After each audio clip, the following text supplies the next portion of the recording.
સુરત ઉત્તરના ધારાસભ્ય કાંતિભાઈ બલ્લાની ઓફિસમાં થયેલી મારામારીના મામલે ધારાસભ્યએ પોતાની પ્રતિક્રિયા આપી છે. ધારાસભ્ય કાંતિભાઈ બલ્લાએ જણાવ્યું કે સ્થાનિક સોસાયટીના પ્રશ્નોના મુદ્દે તેમણે ટીપી સમિતિના ચેરમેન મહેન્દ્ર દેસાઈ અને અન્ય કોર્પોરેટરો સાથે ચર્ચા માટે પોતાની ઓફિસે બોલાવ્યા હતા.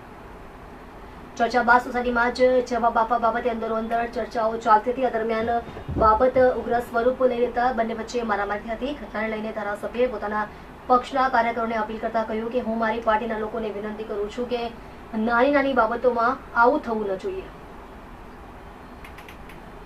મેં આ જ્યારે કોર્પોરેટરને બોલાવ્યા કે આપણા વિસ્તારનો પ્રશ્ન છે, તમે નવા કોર્પોરેટર છો, તમે આવો તો તમને ખ્યાલ આવે.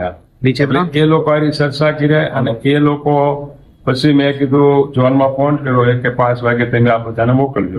એટલે પછી સોસાયટી વાળા આગેવાનો નીકળી ગયા. આ કોર્પોરેટર મારી ઓફિસમાં બેઠા હતા.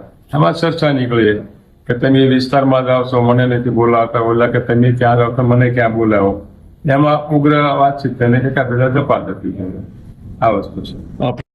જે ઝપાઝપી થઈ એ ક્યાંય પણ ન થવું જોઈએ. અને કંઈ પણ કોર્પોરેટર કાર્યકર્તા હોય તો બેન અને સમજૂતી કરી નાખવી જોઈએ, એનું સમાધાન થવું જોઈએ, ચા પાણી પી લેવા આવું હોવું જોઈએ. જયશ્રીબેન આંગળી વાગ્યું છે એટલે એક મહિલા તરીકે